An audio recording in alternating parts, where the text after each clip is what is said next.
The drought revealed what the river had worked half a century to hide. At first, it was only the suggestion of geometry in the silt tangles where there should have been driftwood, a ridge that held a line too straight to be natural. Then one hot afternoon, the wind worried the lake's skin into tatters, and the pointed shadow broke the surface.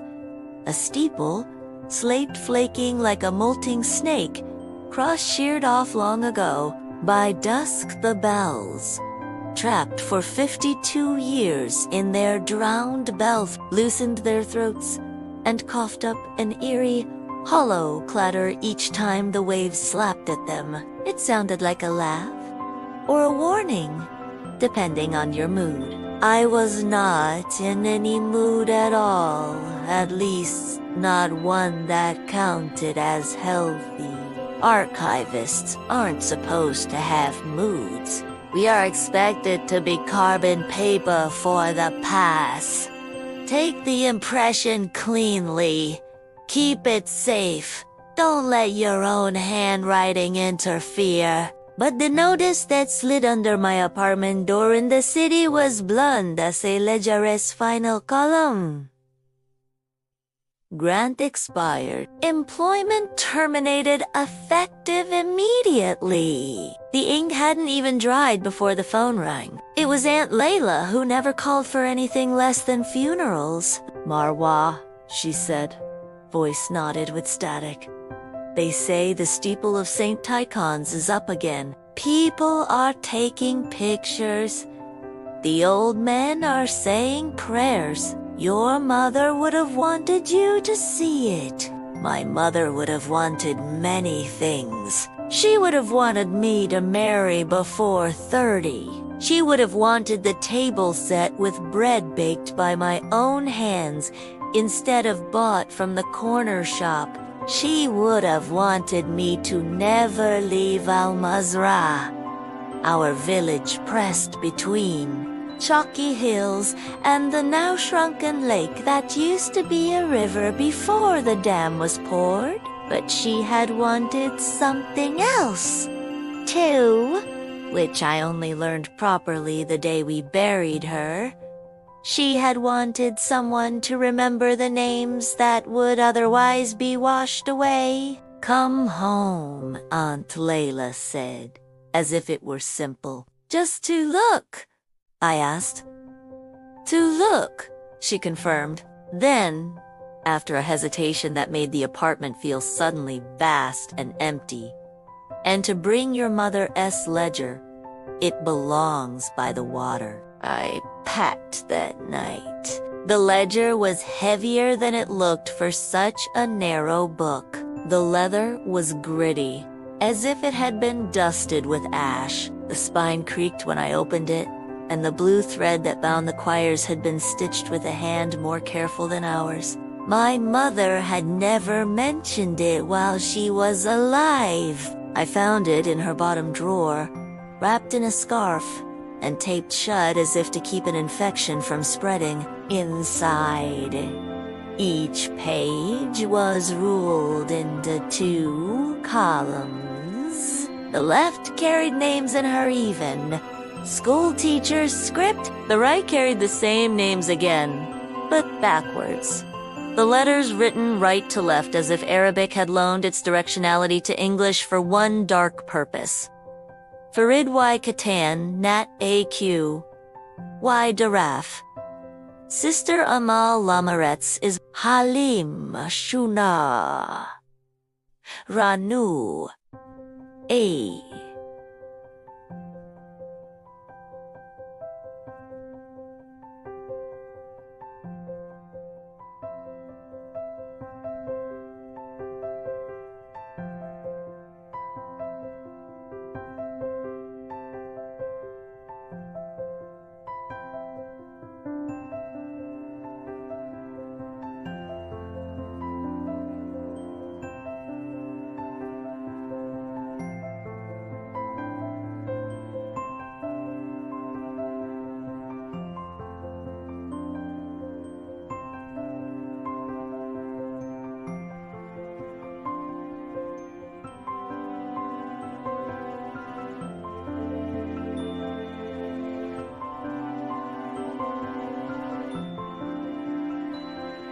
It took me 3 pages to notice that every entry appeared twice, normal and reversed, and that between some of the pairs my mother had drawn a faint vertical stroke, like the perfect upright of a steeple. The bus ride home smelled of diesel and cumin, and the patience of old villagers who have seen too much to be impressed by the speed of anything. Ulmazra, A unfolded out the window in thin slices. The orchard where we de-stolen apricots, the shop where pigeons bickered over stale bread, the field where we de-buried a shoebox of kittens. We weren't brave enough to keep. Then the lake revealed itself a tarnished coin dented by 1,000 thumbprints, ringed now by a skirt of cracked mud that had never before seen the sun. Somebody shouted my name before my feet hit the ground. It was Tariq, who used to throw stones at my window when we were 12, and I used to throw them back. You came, he said, and hugged me in that awkward village way, a quick press of shoulder to shoulder that left our hands useless and dangling. They said you were too important now. I got unimportant very fast, I said. He grinned, the same boyish shingles in his smile, though his hair had given up where his forehead insisted on moving north. Come, he said. You have to hear the bells. We walked the path that used to run like a seam between the river and the fields. When the government dammed the river, the seam bunched, the valley puckered, and St. Tychon's drowned along with the schoolhouse and the old mill. The village shifted its weight uphill, new houses sticking like barnacles to the hillside. We learned to call the water a lick. We learned to tell our children there had never been a road where the carp now swam. But memory is a stubborn religion. The women still put candles in their windows on the night before Saints' Day. The men still sat cross-legged at the cafe and sipped tea, the color of varnished furniture, and argued about nothing. And now, with the lake shrunk and the steeple dared to breathe again, the arguments had a new instrument. Whether the bells sounded like grief or joy, we heard them before we saw the tower. A gust came off the flat water and raised goose flesh on my arms. The sound was small, like coins shaken in a ceramic jar. They were always little, Tariq said, anticipating my thought.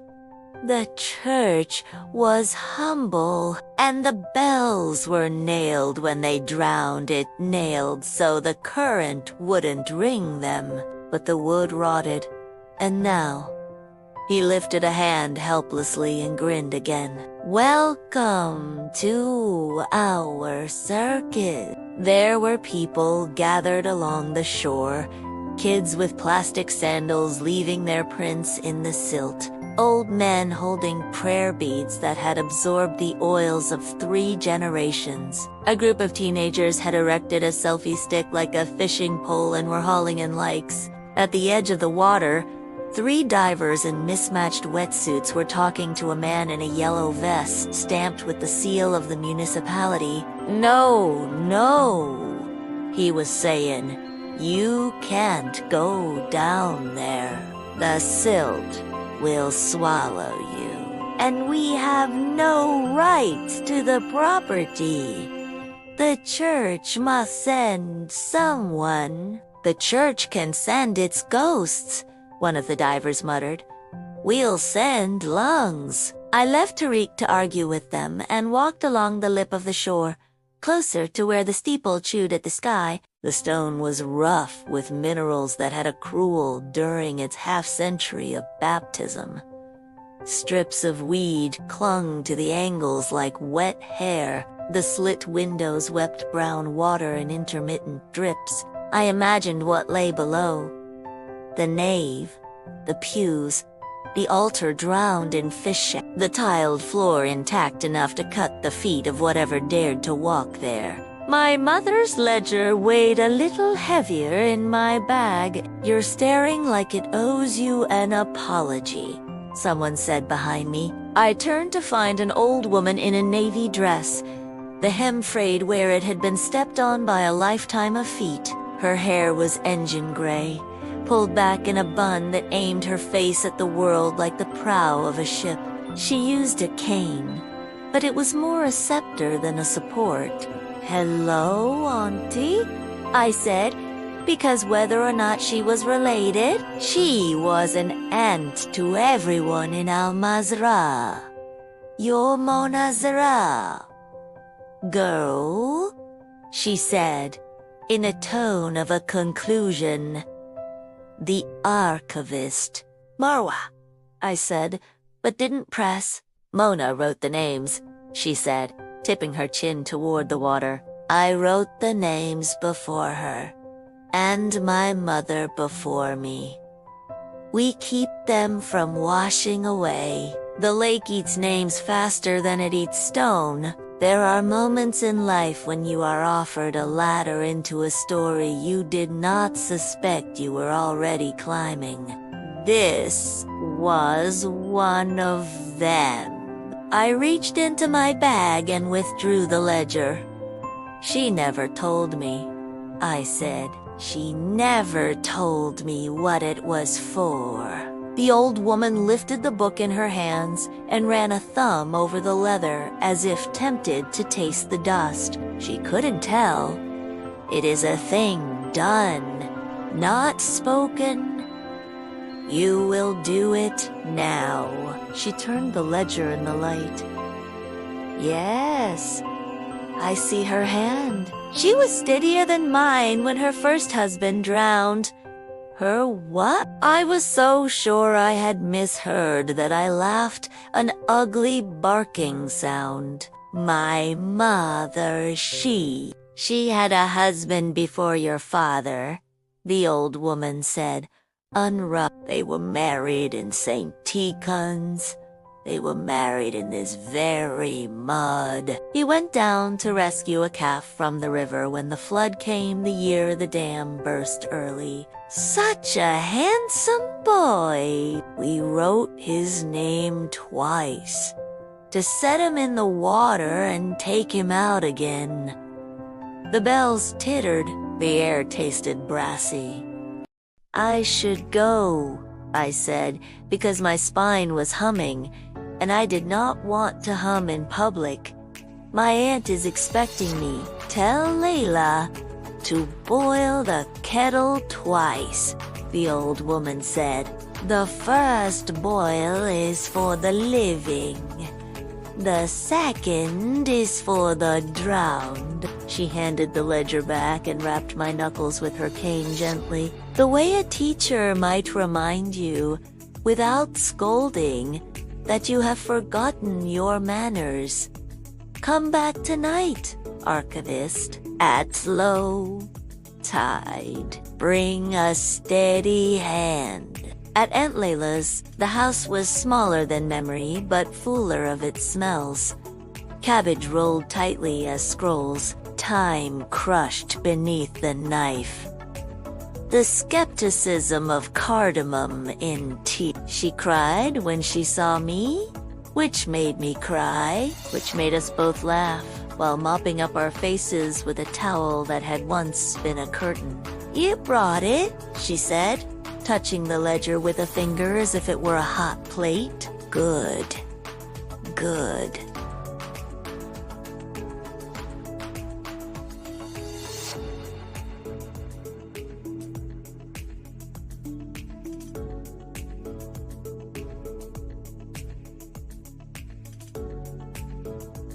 "Do you remember the lullabies your mother sang? They were names.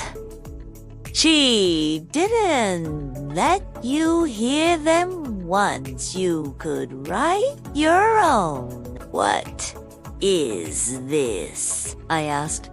tired of being handed down a verb when I had asked for a noun. It's how we keep the village from forgetting what it promised the water, Layla said. When they flooded the old road. When they drowned the church.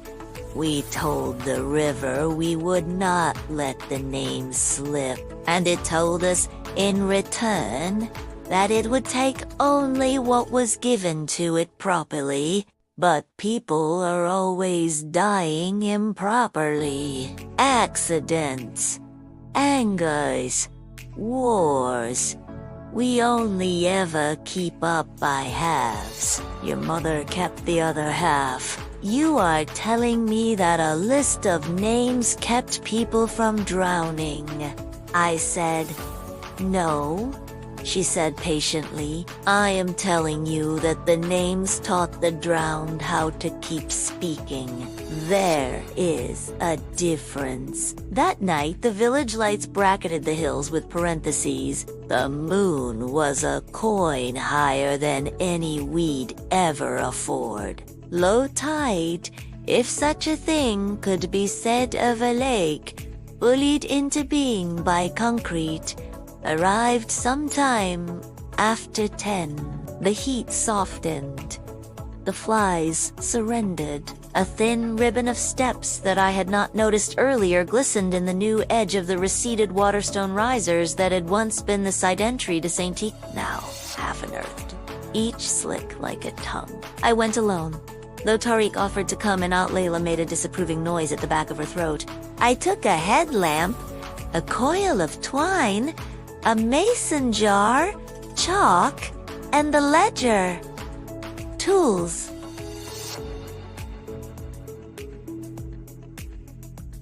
Tools? Of a fool, I suppose, or a novice priest. The old woman in navy was already waiting, a silhouette cut out of deeper night. You came, she said. I'm not sure why, I said honestly. Because the drowned are loud, she said. And because you lost your job, which is another way to say, you have room for other tasks. Sit here, she pointed to a flat stone that must once have been a lintel, now upturned and honest about its present use as a bench. Open the book.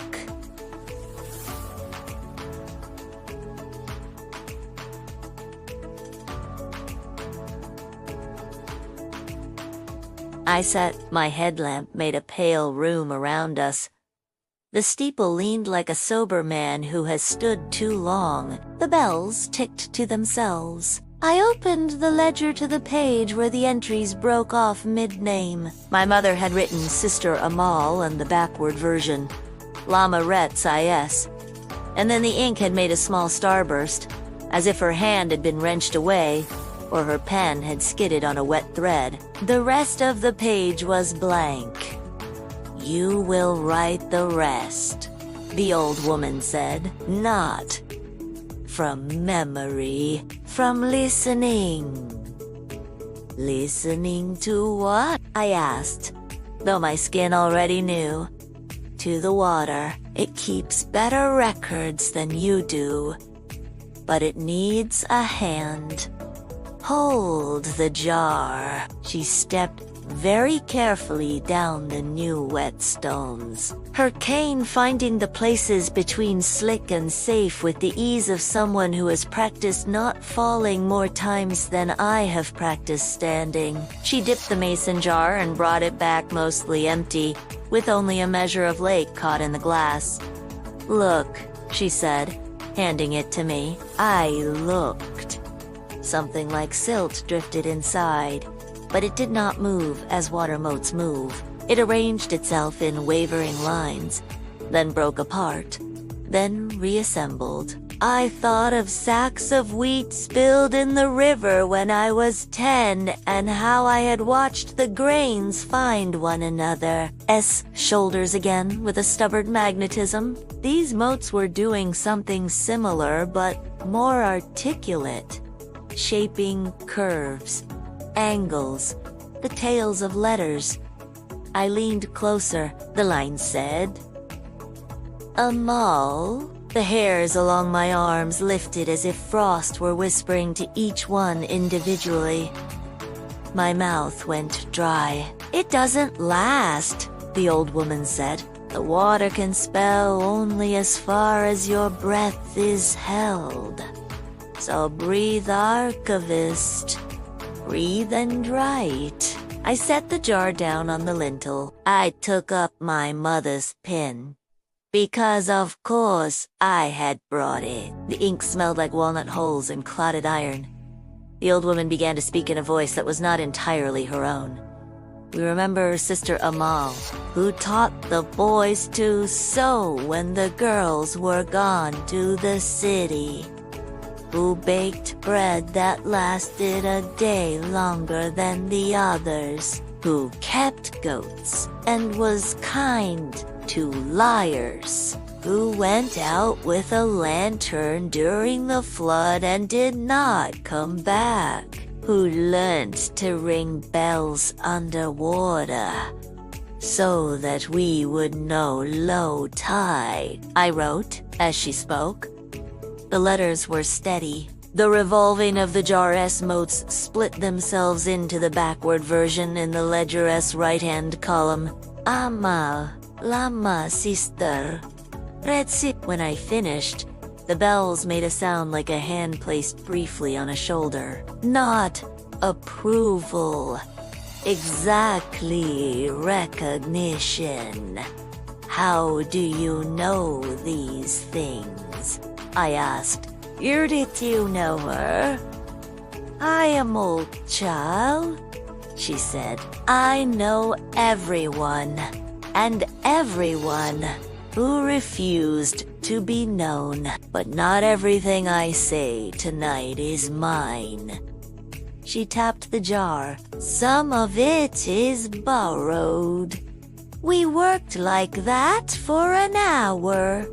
Maybe 2. Time became a braid. The jar's motes spelled. The old woman spoke. I wrote. We remembered Halim Shuna, who was probably cruel and certainly funny, Farid Waikatan, who polished his boots on Fridays, and his mother's mirror on Saturdays. 3 children whose names were not written at their birth because birth and death happened on the same day and ink could not keep up with blood. We wrote Layla bin Safwan, who married a man who left and a man who stayed, and we wrote Safwan himself, who was neither the leaving man nor the staying man, but who, apparently, enjoyed being mistaken for both. Between entries, the bells muttered, I learned to breathe with them in the seam of sound where the wavelets pressed and slid. Then we came to a name the water would not give. The motes jostled themselves into consonants, then broke apart like a school of fish when a larger shadow passes. The old woman frowned. The bells went silent, as if some hand had palmed them. What is it? I whispered. This one is owed a debt, the old woman said softly. Or we owe a debt to the one that owes him. It is not clear. She tipped the jar and peered into it as if it were a well with coins at the bottom. You brought the chalk, yes? I handed her the stub. She crouched and drew a careful circle on the stone between us, the chalk pooling in pores and pits. Then, with her cane, she tapped the circle 3 times. The sound was like a knuckle on a coffin lid. Marwa, she said, not looking up. What was your mother's name before she became Mona? I laughed again at the wrongness of the question. It was always Mona, I said, because of course it was. She had been Mona in her school's attendance books. She had been Mona on the little plaque the ministry sent to commemorate 20 years of teaching. She had been Mona on the stone I had bought with the last money in my account. The old woman made a small, disbelieving sound. "No one is always," she said. "Names are boats. We cross rivers in them and abandon them on the far shore. Why do you? Because the water won't give the name," she said, pointing into the jar. The moats were doing something I had not seen them do, pushing toward the glass as if trying to escape, arranging themselves in the shape of a letter and then striking it like a bird at a window. When the drowned refuse to tell us who they are, we must tell the water who we are instead. It is an exchange. "Debt," I said. She lifted her eyes and pinned me to the stone with them. "What name did your mother never let you hear?" I had no answer, but the bells, which had been quiet, unfroze. Not the delicate coin shake now, not the titter. This was deeper. A note from lower in the tower. The lake's skin wrinkled, something like a gasp. The headlamp flickered once, and then held. The jar's motes settled. They spelled Salim. The old woman exhaled a breath she might have been holding for years. "Ah," she said, "so he wants it written." "Who?" I asked, throat tight. "The husband she had before the husband." "You called father?" she said gently, as if removing a barb from my skin. "The one who went down with the calf in the flood." The one whose absence made your mother walk through rooms like she was stepping around furniture no one else could see. A pressure gathered at the edges of my jaw, the kind of pressure that precedes pain. When I tried to say, "Write it," my voice came out a stranger to my mouth. "Write him," the old woman said softly. "Give him forward and backward. Let him come and go. Let him do both." I wrote, "Salim Barakat, Takarab Milas." The chalk circle between us swam a little, as if we were looking at it through heat. "Now," the old woman said, voice both hers and borrowed, "we write the debt. We write the thing that fastened him to the river when he should have been let to float." She put her palm on the ledger's margin. "We write the name that held his name in its fist." I waited, pen poised above paper. She said, very quietly, "Mona!" Ink bloomed where the nib touched the page. The bells made their coin rattle. And then, slowly, the deeper note again, as if the tower were taking a longer breath than stone ought to take. The jar's motes swirled. They made a shape I could not read. My headlamp flickered. "What does it mean?" I asked. "What debt?" I wanted to keep my voice level and keep it fair. "The living bind the dead with promises," the old woman said. "We say we will remember, and we mean it. But sometimes we remember as a punishment. We hold the rope too tight. Your mother wrote the names to keep them speaking, but she also wrote one name to keep one man from being finished. She kept him in the water so she could hear him still. My mother wouldn't." I began, then let the sentence walk itself off a cliff. I had seen my mother count breaths when she thought no one was watching, like someone reading the seconds since an explosion. I had woken to her standing over my bed, as if she had not remembered until the last moment that she should not wake me. I had watched her write in a book I was not allowed to touch. "What do we do?" I asked, smaller. "We release him," the old woman said. "But to release him, we must bring him up. You cannot unbind what you will not look in the face." How? My voice had stolen itself away and left a thin reed for me to speak through. She smiled a dry, good smile. "We ring the bells properly," she said.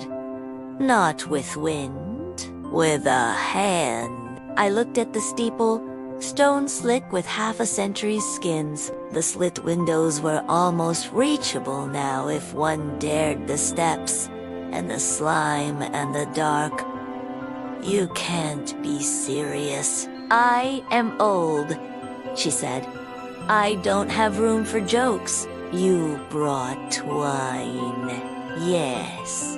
"Then we tie a line to the clapper," she said, as if discussing laundry, "and we ask him to climb that sound the way a cat climbs a rope. And when he comes, you will write his name one last time. Not forward, not backward, but broken open like bread. And then we will burn that page." "The ledger," I protested, "will survive it," she said. "It was made to be scorched now and then." We went together down the revealed steps, each one cupped like a palm that had carried river for years. The water lapped our ankles, cool as a good word in heat. The steeple stone was chill, the chill of cellars and wells. I looped the twine around my wrist, and around the old woman's waist, and then around a stalwart jut of masonry. "So the river can count you as careless," she said. We worked along the base until we found a narrow window, and inside that, deeper, a darker dark that agreed to be the belfry. "Can you see it?" she asked. "I think so." My headlamp found the bell, small, obedient, a mouth that wanted a tongue. "Feed the line through," she directed. "Talk to him as if he were stubborn and beloved." I laughed once, surprised by the word beloved in my throat. "Salim," I said, feeling foolish and exact at once, "we're going to ring you home." The line found the clapper. I tugged. The bell answered, not with the coin rattle, but with a single clean syllable that I felt in the cartilage of my ear. The lake shivered its skin. Somewhere behind us, along the shore, a dog barked and then thought better of it. "Good," the old woman said. "Again." I pulled. The note came. I pulled again, timed with my own heart this time, and the sound agreed. Then I stopped, because the water had changed its mind about how to be water. It was moving against my legs, not as current, but as intention. It drew a sleeve around my knees and tightened as if testing the weave of my skin. "Don't let go," the old woman said calmly, as if we were climbing stairs. "If you let go before he gets his head above, he will think he was not wanted. And then he will learn to ring the bell with your name." The twine burned against my palm. I pulled again. The bell answered, deeper. The ledger on the stone, above and behind us, lay open to the page we'd written. And the night's moths made foolish bids for the headlamp's sun. The circle of chalk looked like a moon fallen to earth. I pulled again and again until my arms felt like they had been unscrewed. And I was only a string connecting lake to Bell. Then, between one breath and the next, the water at the base of the steeple bulged. A head pushed through a head that was not a head the way a face drawn on a fish would be a face, but a coherence of motes, an agreement to mimic. Eyes assembled, then mouth. The mouth opened. It did not cough up water. It said, very politely, "Good evening." The old woman bowed, because there are protocols. "Salim," she said, "you are late to your own release." He turned the suggestion of eyes toward me. "You must be Mona's daughter," he said, and smiled in a way that felt like standing in shade after heat. It hurt a little. "You have her hand." "What did she keep you for?" I asked, before I could fetch a better question. He looked toward the bells. "To finish a word," he said. "She didn't like leaving sentences without their periods. She believed that if she moved her pen again, I would stand up out of the river and ask her where the sugar was kept. She was almost right. I wanted to be furious at him, at my mother, at this absurdity where grief had learned paperwork, but the ledger lay open, patient. The bells waited, attentive. The water had condescended to speak, and I, who had been disciplined by lists and catalogs, and the cold neatness of archival boxers, understood at last that some records were written to be burned. "What word?" I asked, which was the next correct question. He smiled a little more. "You'll know when you write it wrong twice and then right once," he said. "May I?" He gestured toward the shore, toward the book. "Come," the old woman said. "We only have as long as she can pull. The lake doesn't love losing its shapes. We went back up together, the three of us, arriving at the lintel stone with our breath braided and our limbs new with ache. I sat. I took the pen." Salim stood at the edge of the circle, and the moths stitched and unstitched his face. The bells were quiet, not out of sulking now, but courtesy. "Right," the old woman said softly. "Let him tell you where the letters go." I dipped the nib. The page drank. My hand trembled, and then stilled, and as the first stroke of the pen touched paper, the air around us pressed close, as if we were inside the mouth of a story waiting to be spoken. And somewhere in the dark at the bottom of the steeple, something that had spent 52 years listening to a village breathe leaned closer and prepared, at last, to become a sentence. When the nib touched paper, the night leaned in. The moths paused as if a conductor had lifted his baton. The lake excelled one. Long, patient breath in. The headlamp drew a narrow room around our three bodies. The old woman with her cane across her knees like a ledger's spine. Salim, a Hashemot's, deciding to be a man.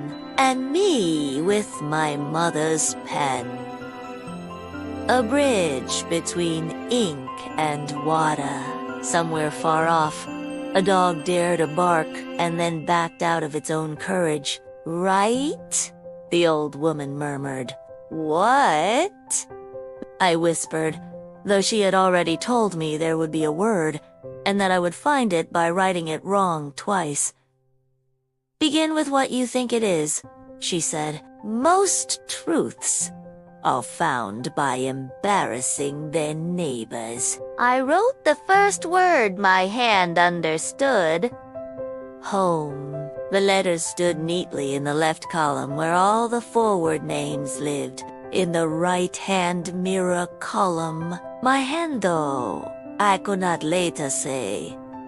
It was mine wrote Emma without lifting the nib, as if the two words were one animal turning in place.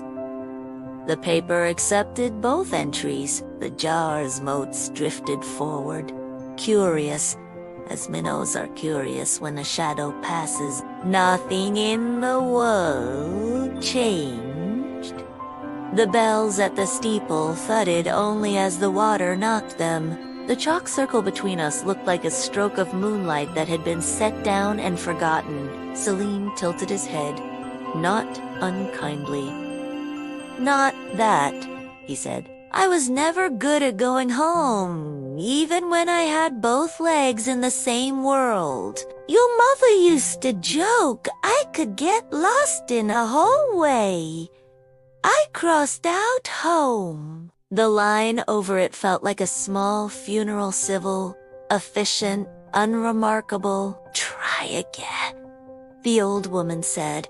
I listened to the lake, to the mutter of reeds, to the little coinra tall of silt moving against stone. I thought of my mother's ledger with its paired names, of the old woman's odd catechism about debts and releases. The second word arrived not in my brain, but in the knuckles of my hand. Forgive. It was not a request so much as a weather report. I wrote it before I could decide if it was mine to say. The backward column caught its echo. As the strokes dried, the page darkened around them in a faint halo, as if the paper had blushed. The lake answered this one. A pressure rose from the water, nothing visible. No ripple, no spilling, only a density that made the tiny hairs on my forearms stiffen and point. The bell in the steeple made a single note, not rung by me, not rung by wind. The sound was soft and respectful, like a chair being slid back from a table after prayers. But still, the night did not loosen. The chalk circle did not lighten. Selim, whose smile had been composed of kindness and borrowed edges, shook his head once. Closer, he said. But your mother could not write that word without writing its price. What price? I asked. The thing forgiveness costs. The forgiver, the old woman said, not looking away from the jar where the motes now pressed eagerly against the glass like children at a window, hungry for a parade. It is a letting go that feels like dropping your own hand. The word arrived, not as a whisper, as a weight. Release, the backward column coded, Essayla. The ink looked heavier on that word as if the nib had drunk too much. As the black line dried, the paper seemed to swell and relax, like a small lung learning its work. The lake moved. The masonry under us trembled imperceptibly and then held. The bell in the steeple answered with the deeper note. The one from lower in the tower, the one that sounded like the inside of a ribcage remembering what it had been designed to do. Good, Selim said, and something in his face that was not his face gentled.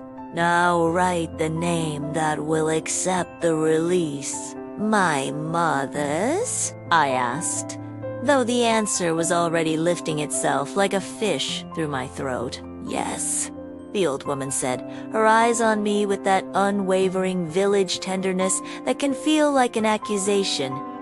Not the name you buried her under, the one she wore recall when she made the promise that bound him. What was my mother's name? I asked, before she became Mona. Silence can be a mouth. This one opened and waited. The water was very still. The moths wrote unsteady cursive in the air. I had never heard another name. No one had slipped. No stray ant had told a story that didn't fit. But memory is not a ledger. It is a field with moles, and in that field, a small hill rose. An unassuming moment from childhood. My mother signing a permission slip for a school trip. I had watched her hand start on one letter and continue on another, an M with too many legs, before she scratched it out and wrote Mona very carefully on top. I dipped the nib. My hand trembled. The paper waited. Miriam, I wrote. Miriam wrote the mirror column.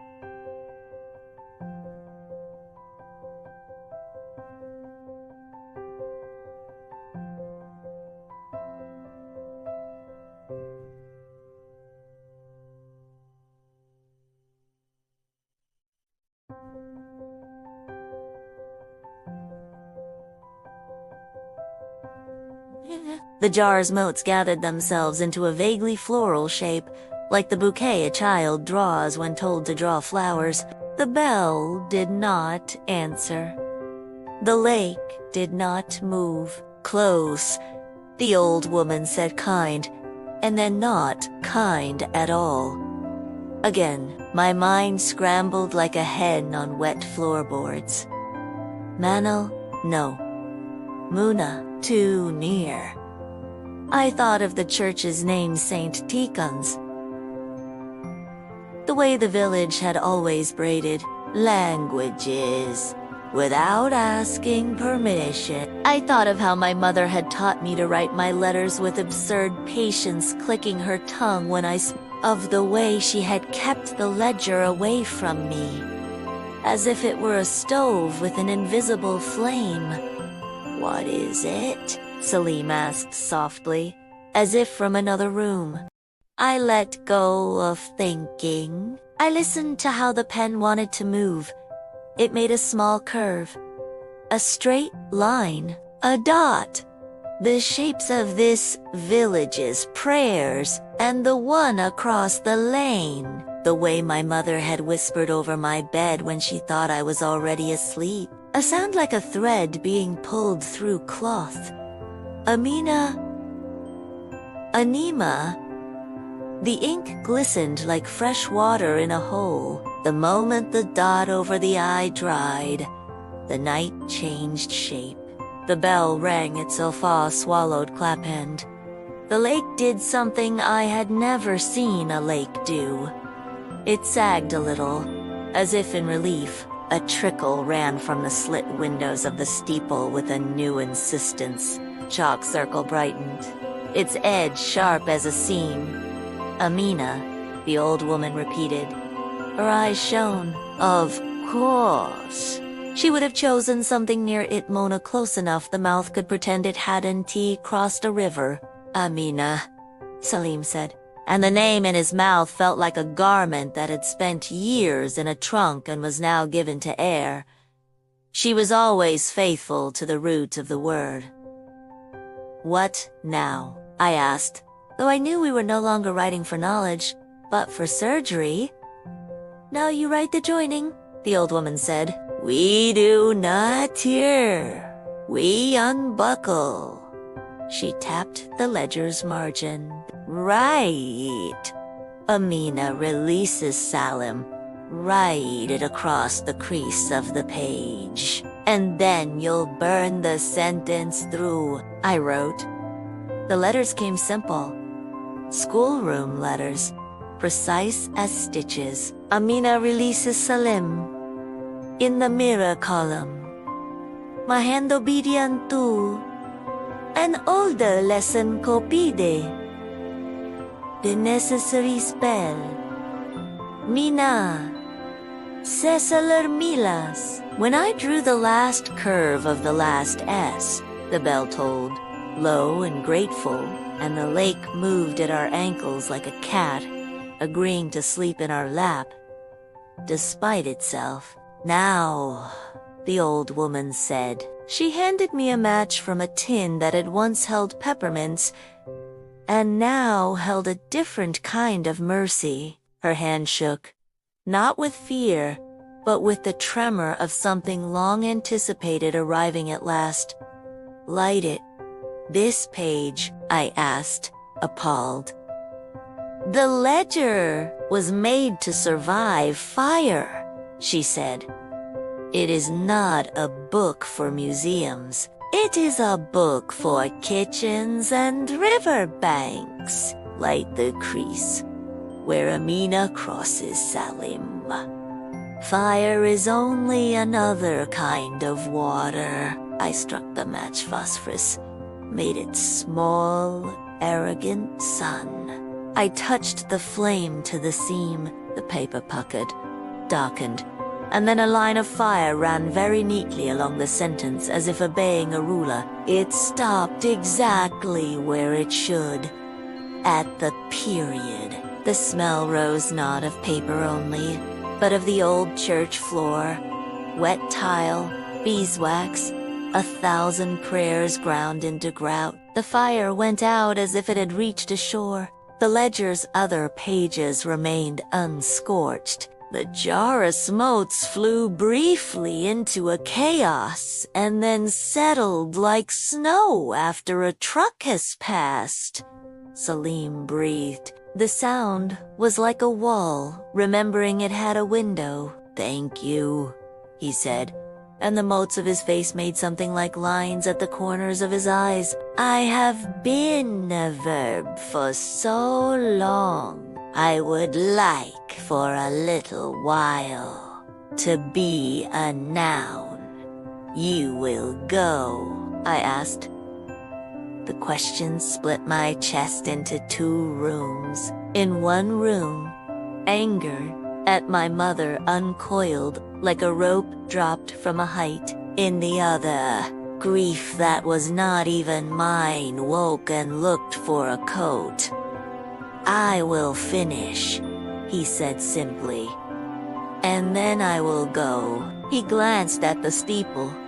But there is an untidiness yet. The calf, the old woman said, like someone intercepting a dish before it spilled. He went down for a calf.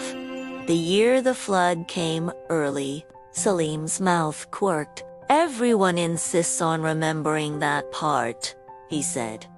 As if I died because I was good. I died because I was stubborn. The calf had already found a higher patch, and I thought I was the hero in the middle of the sentence. He looked at me, and soft, your mother did not keep me for love alone. She kept me because she believed the village owed the river an accounting for that year. There are other names the water has blurred. The drought pulled up the steeple. It pulled up the ledger's debts. How many? I asked. He lifted his hand to shape the moth's stitched and unstitched hand. Let it loose again. Enough to keep you busy until the rains, he said. But one must be done before the rest. He keeps tripping the rope. The rope? I asked, instantly back in the feel of twine burning the inside of my palm. The line between here and there, the old woman said. Sometimes the drowned learn its knots too well. They like the way it pulls. Who is he? I asked. Salim's face blurred, not with confusion, but with an old irritation. The man who held the tally at the cafe. He liked to lend and call it friendship. He liked to collect and call it justice. When the flood came, he held the boys at the schoolhouse door and made them promise to replace the chairs they had climbed on to see the water. He said the river hid thieves, and he chased it to catch its pocket being picked. He paused. He drowned with a fist closed around a handful of words that were not his. He still has them. Words? I asked, stupidly. Promises, the old woman translated. The river cannot digest promises made in bad faith. They lump. They sour. He has them in his hands still. And when people in this village swear lightly, he tugs. She nodded toward the dark slope where the houses clung like careful barnacles. You've seen it. The way tempers snap on days with no reason. I had seen it. Everyone had. The last months had been full of little quarrels that grew stupid and then grew teeth. A man had knocked over another man's saint at the cafe, and 3 cousins hadn't spoken since. 2 sisters had agreed to share a ladder during olive harvest, and then each refused to let the other set foot on it, though olives do not climb themselves into sacks. What do? I asked. We call him up, Salim said, grim and practical. We make him empty his hand. And if he won't? I asked. The old woman lifted her cane, the carved end catching the headlamp's white and splitting it into a small, mean rainbow. Then we will teach him that ink can drown too, she said, and she was not being metaphorical. A noise tore the night, not the bell, not a dog, shouts. Then the wet sound of someone hitting the silt wrong and cursing in a voice already halfway swallowed. I snapped the ledger shut by instinct and stood at the lip of the new shoreline. Pale light, jittered phone, screens, headlamps. A knot of teenagers had come back after daring each other away at dusk. 2 of the divers with mismatched wetsuits were with them, arguing with the man in the municipal vest, who had returned, as all officials do, just when the worst thing was about to insist on its timetable. What now? I said. The rope, Salim murmured. He's got the rope. We heard me and the old woman, and Salim. A quieter haste that rearranged itself at our shoulders like a tune. The silt-sucked shoes tried to choose them. Tie your scarf around your ankles, the old woman said, and I obeyed without asking, knotting the cloths tight until it felt like a blessing. We reached the group at the edge, just as one of the divers executed the precise ballet of a person who has realized he is no longer taller than the ground. Back, the municipal man shouted, stamping authority into the mud by the teaspoon.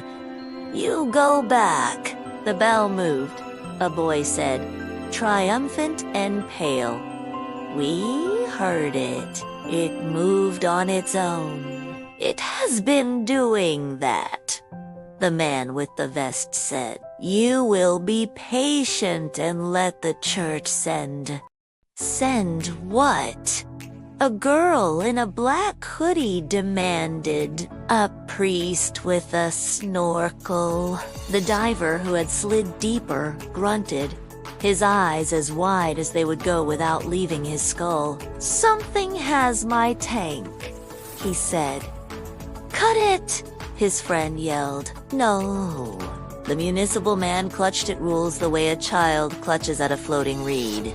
You cannot. I didn't wait for the rest. Give me the knife, I said to the friend. He hesitated, then softened I don't know what in my face and slapped the handle into my palm. I slid into the water cold like a certainty, thick like something that has stored stories for centuries, and found the line by feel. It was not twine this time. It was the diver's hose, cinched with a clever malice around a ridge of stone. Not clever like fate, clever like a hand that enjoys making knots. It will never have to untie. The old woman's palm pressed briefly between my shoulder blades, steadying me, blessing me, pushing me neither forward nor back, but exactly where I would have gone. I slid the knife under the loop, made my wrist into a hinge, and cut. The hose jumped, grateful. The diver surged free and tore his mouthpiece out to gasp the air like he was angry at it. Something pulled, he said. Something that knew where to pull. He's practicing, Salim said, and the way the headlamp struck the motes of his face made him into a constellation very pattern I knew I could find again on a winter night. He's testing how far his hand reaches. We'll move everyone back, the municipal man said. To his credit, he had lost his list of instructions, but he had kept his decency. He shouted, and the teenagers, century confident in their invincibility, retreated with malleable reluctance. Tomorrow, the old woman said to him, call the church. Tell them to send a bellman with hands and not a lawyer with shoes. Tell them the bells will be rung properly, with permission, with ropes cut for purpose, and not for spite. He squinted at her, face making a compromise between skepticism and the relief of being told what to do. And who will ring them? He asked. She tapped me with her cane, gently as a pencil on a desk. The Archivist. I wanted to protest. I was a person who filed things, who counted whose wrists ached from laptops, not ropes. But if the last hours had taught me anything, it was that the stories we imagine about ourselves are only drafts. Dawn, I said, because I didn't trust the night to keep its bargains longer than that. Low water and fewer drunk. The old woman's mouth tucked itself into approval. Dawn, she said, bring chalk. And one more thing. What? I asked. A debt, she said, and her eyes did that villaged thing. Again, the way they gather the light and then decide whether you deserve it. You will need to pay one before we deal with the man who kept too many.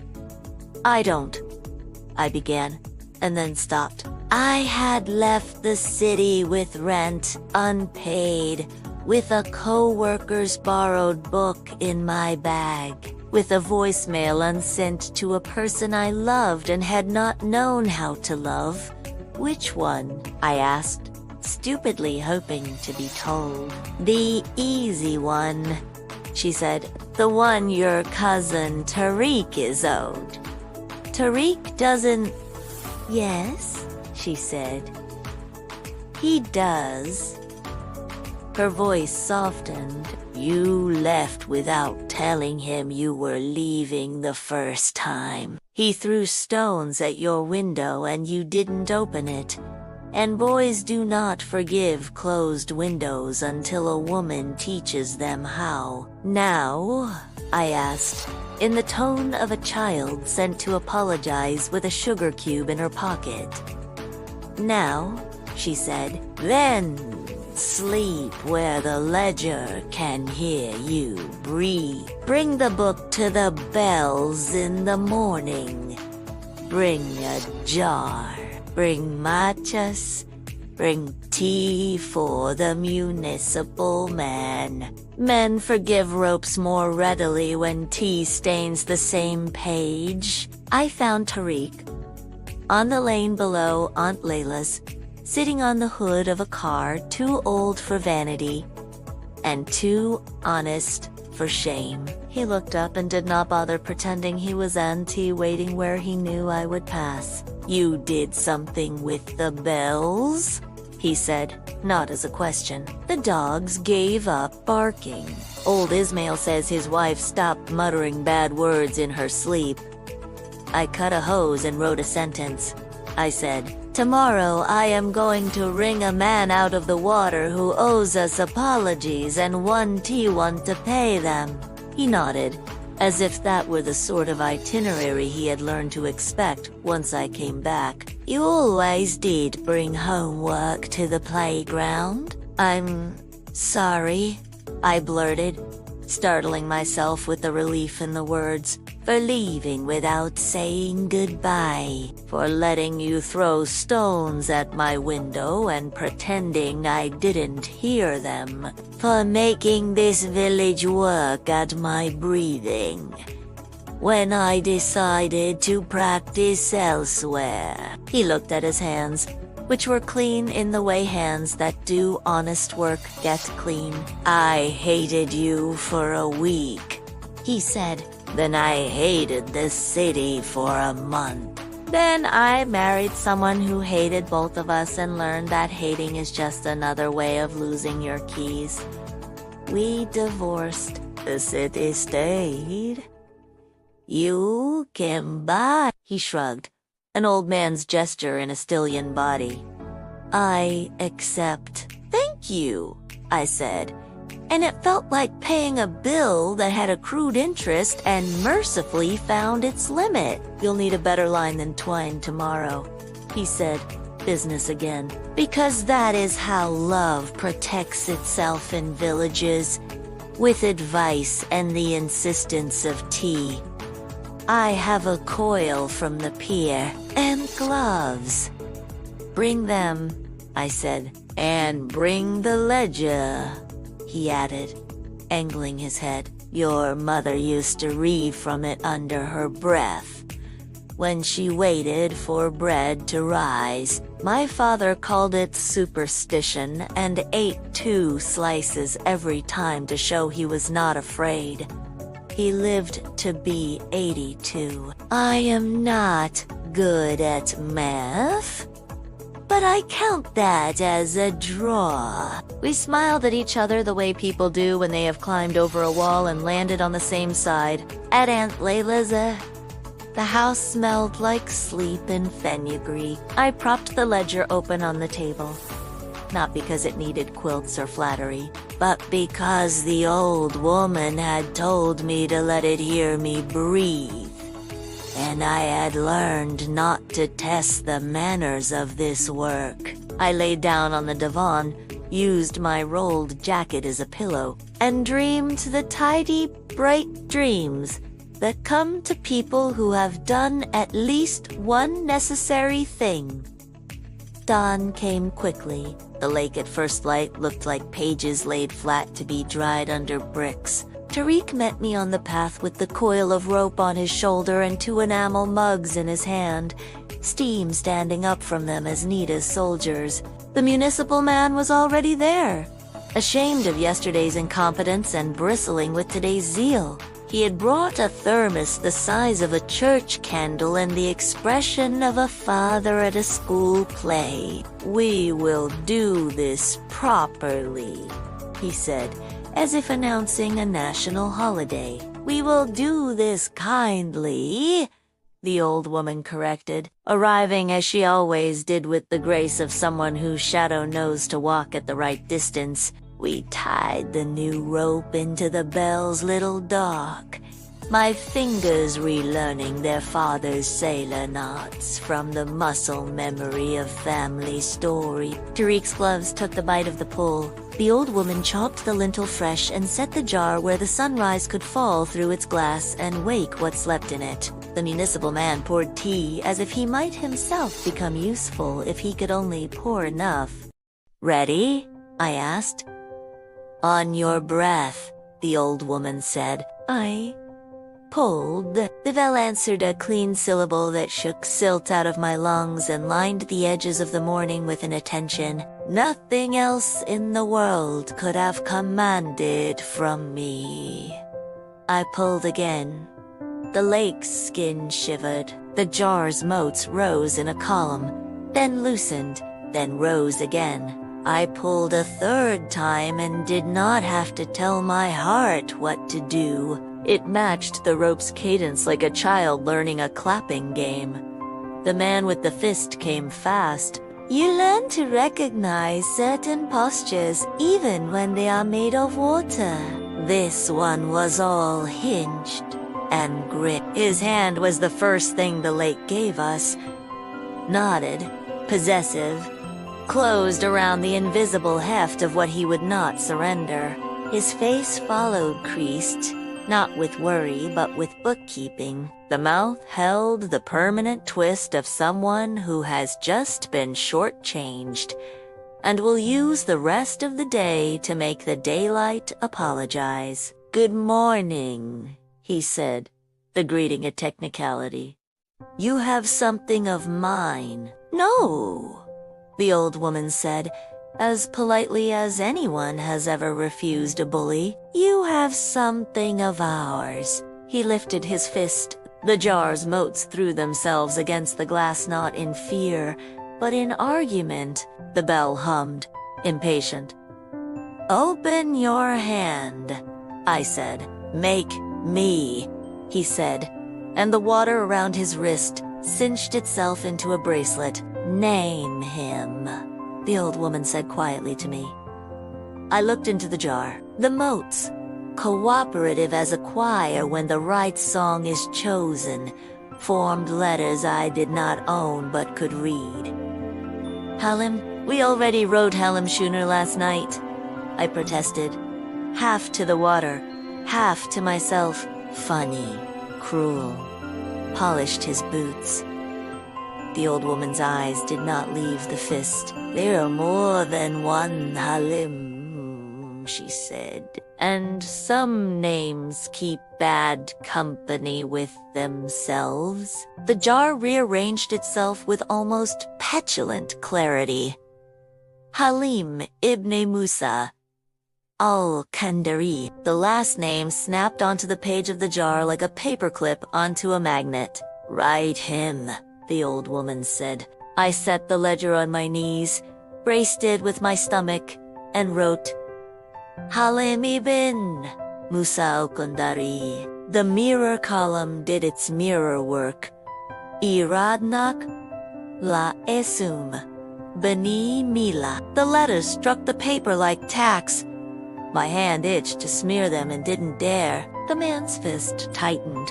The bell answered with a note like patience wearing through. Open, I said again. And this time I laid my mother's pen down and reached through the chalk circle and put my ridiculous small human hand on his. It was like touching rain gathered into a glove. Cold, willful, more there than not. Open, I said. And because we are better at telling the truth when we confess something first, I added, I kept something too.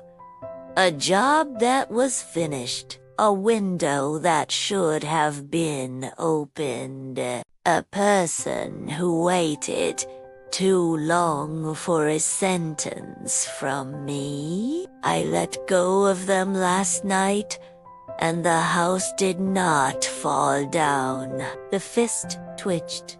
The old woman spoke. Then not a lesson, not a spell, but a gossiping of facts.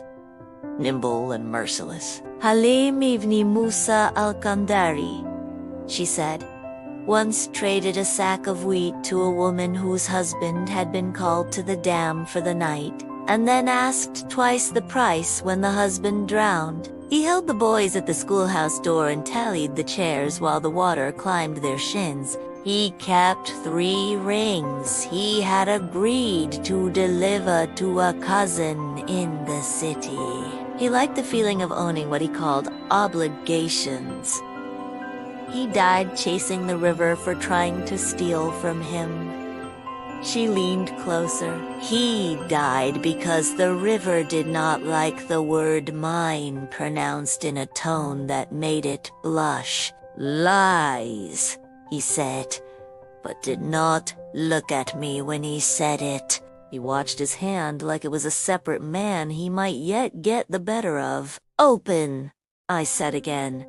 And this time, I reached into the ledger with my other hand into the page we had burned, and pressed my fingertips to the cooled seam where Amina releases Salim had become a tunnel. The ash came away black and clean. I wiped it onto the back of my wrist.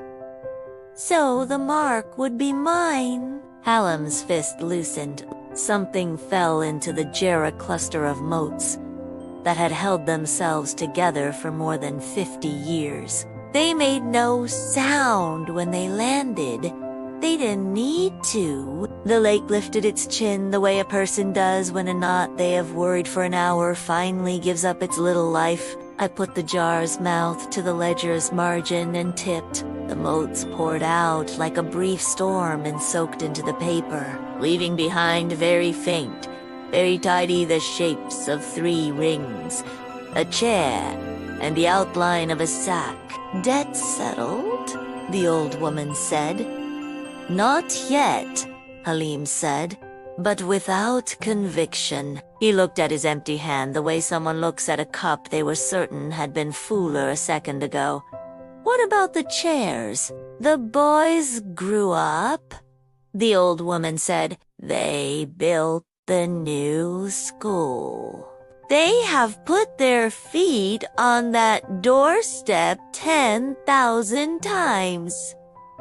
Consider it paid. He looked at the bellet, the rope, at my hands, at the ledger. He looked at Salim, who was watching him with that polite impatience reserved for men who make their neighbors late to funerals. He looked finally at the line of houses on the hill. I do not remember being welcomed home, he said. That was never the river's job, the old woman said, softer than I had ever heard her.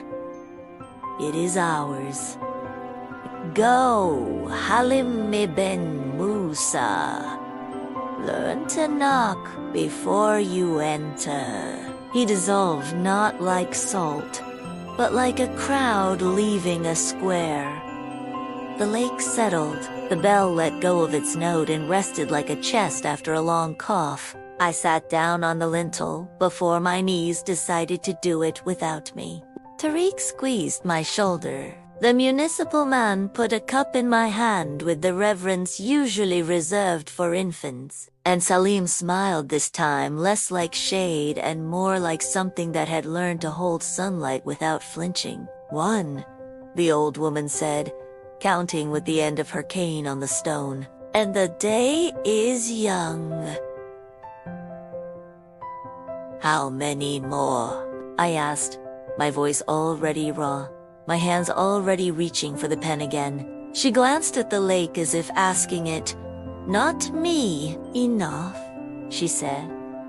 But there is a rhythm to these things. You cannot wring down the entire river before noon.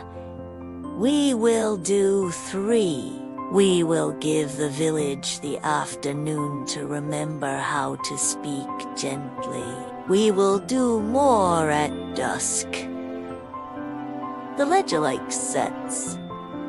And tonight, I asked. Tonight, Salim said, if the word holds, I will finish my sentence.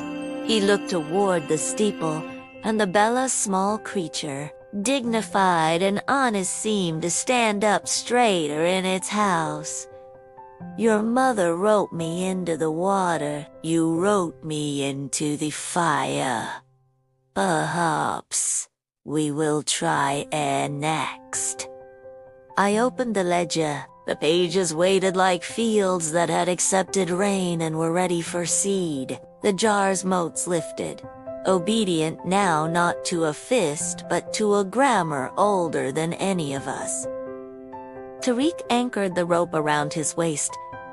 As if the village breathing were a job he was paid to do, the municipal man, different than yesterday by an inch of courage, took off his shoes. "Right?"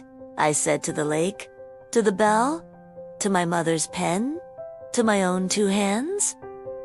"Let's keep the names from washing away." By mid-morning the sun leaned hard against the valley, sharpening every shadow, daring the water to retreat further. The lake obeyed. Its edge pulled back another arm's length, exposing more of the stone steps and a hint of doorframe beneath the steeple. People gathered, whispering as if in a sanctuary with no roof. They knew, somehow, that something had shifted in the grammar of their lives. The fights of yesterday felt smaller. Bread was shed again at the cafe table. The air carried a looseness as if the debt Halima bin Musa had clutched so long had been released, like a knot in a throat finally swallowed. But the ledger was restless. I could feel it before I touched it. The pages shifted under their own weight, whispering as paper does when it remembers it was once a tree. Every time the breeze stirred, the book cracked open to the charred seam of Amina releases Salim. Even burned, the sentence glowed faintly, a scar that wanted company. "We'll do 3 today," the old woman reminded me, her cane planted firmly on the lintel stone. "The second is ready." "How do you know?" I asked. "The bells are already answering him," she said. And indeed, even without pulling the rope, I heard it. A thin clink, irregular, like cutlery dropped into water, not the coin rattle of the first night. Not the deep syllable of Salim's ascent. This was frantic, metallic, impatient. The bell wanted to be rung, but could not find the rhythm. The second debt. The jar's motes gathered the way pigeons do when someone shakes a bag of seeds. They swirled, collided, spelled out fragments. Yusuf, broken, roof, then scattered, then reformed. Yusuf ibn Faraj. The old woman nodded, unsurprised. The mason. He promised the church roof would never fall. He swore on it the year before the dam. When the flood came, the roof went first. His oath has been dripping into the water ever since. Salim, who stood quieter, now less tethered, more transparent, folded his arms.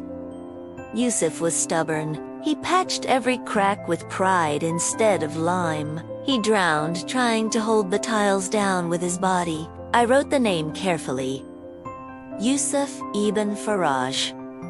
In the mirror column, my hand traced the reverse. Jaraf beneath Yusuf.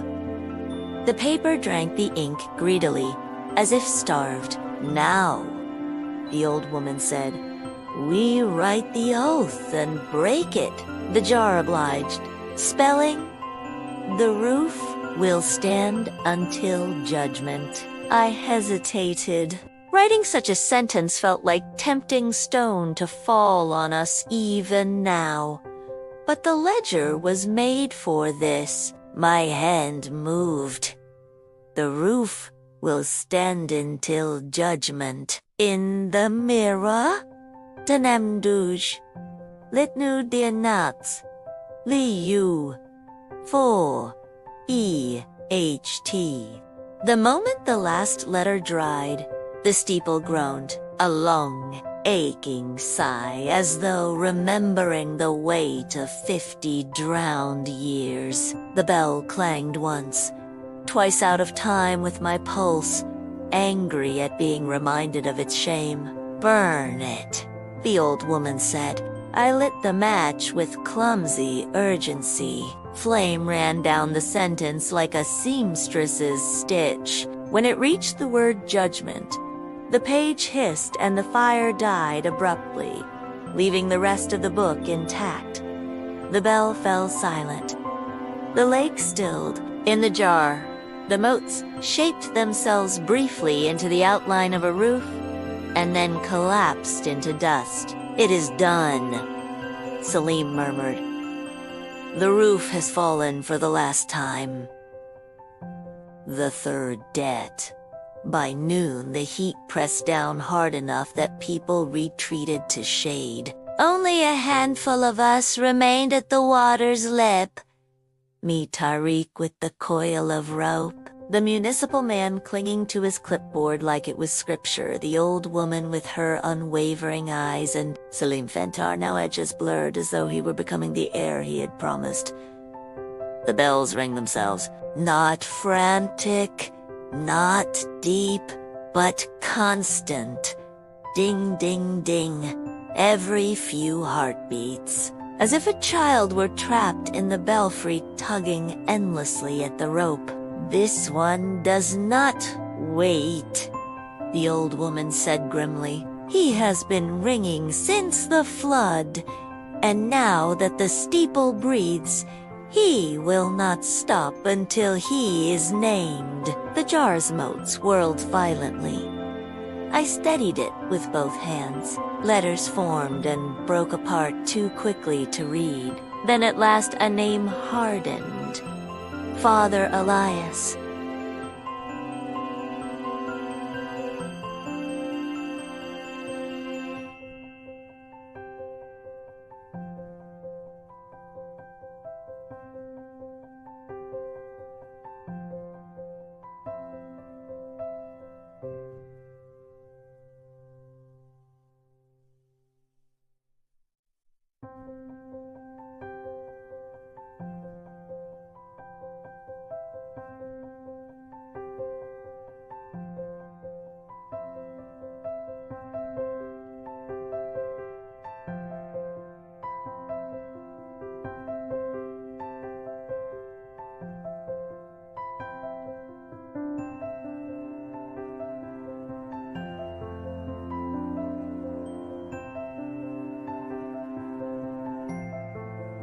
The municipal man crossed himself, even though I had never seen him do so before. He gave the last sermon that day.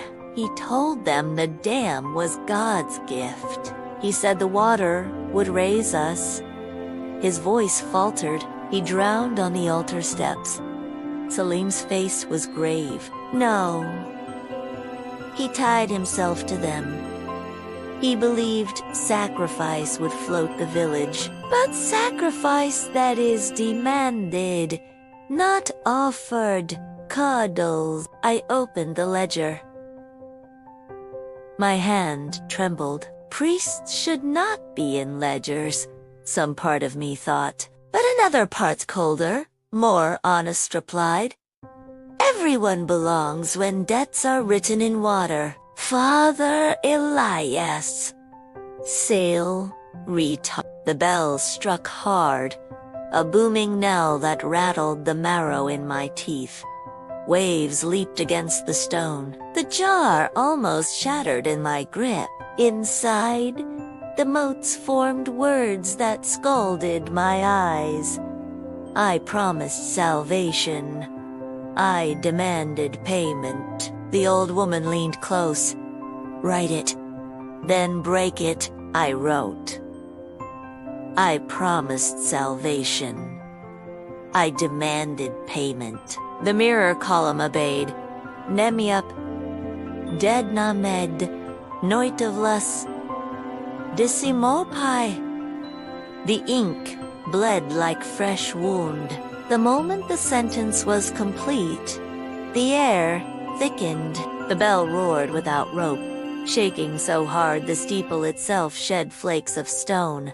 "He will not open," Salim warned. "His fist is around faith itself. He thinks if he lets go, the village will sink.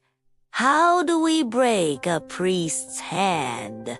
I whispered. The old woman pressed the cane into my palm. "Not by cursing, by absolving. He must be released. The way he bound himself, my chest burned." I dipped the nib one more time in rope beneath the confession. "We forgive Elias. We release Elias. Sail, S-L-O. Ooh. Dot sail. E. Evergrove. Ooh." Then I lit the match. The page caught instantly, brighter than the others. The fire ran across the words and leapt upward, licking at the air itself. The bell gave one final, immense toll so loud the ground vibrated, and then silence fell so heavy it felt like another element poured over us. When the smoke cleared, the motes in the jar arranged themselves into a small cross, then drifted apart. Gone. The steeple, half drowned for half a century, sagged. One more stone slipped. Then another. Then, slowly, the whole tower leaned and slid back into the lake with a sigh like curtains closing. The bells did not ring again. Release. The villagers gasped. Some crossed themselves. Some whispered prayers. Some only stared, relieved and afraid at once. The municipal man dropped his clipboard into the mud and didn't bother to pick it up. Salim turned to me. He was barely more than light now, but his borrowed eyes were steady. "You did what your mother could not," he said. "You finished the sentence." I shook my head. "I only wrote what the water gave me." "That," he said gently, "is all writing ever is." He bowed once to the old woman, once to Tariq, and once so faintly I almost missed it to me. Then he thinned into the air like smoke after rain. The ledger lay heavy in my lap. Its pages were scorched in places, damp in others, but intact. The mirror columns waited, blank lines eager for the next name. "Will there be more?" I asked, exhausted, afraid of the answer. The old woman smiled the saddest smile I had ever seen. "As long as there is water, there will be death. But tonight, you will sleep?"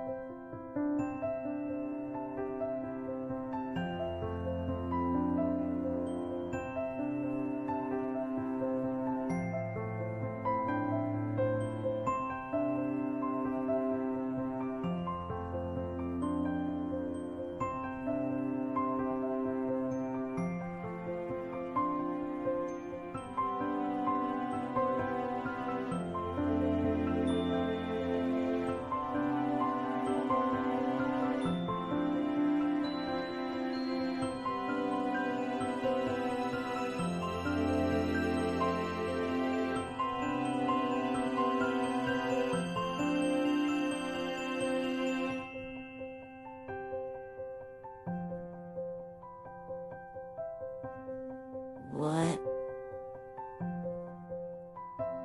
For now, the bells are quiet. I closed the ledger. For the first time in days, the valley was silent. The lake lay still, its surface blank as paper waiting for ink. And I knew, with a certainty that rang louder than any bell, I was the archivist now.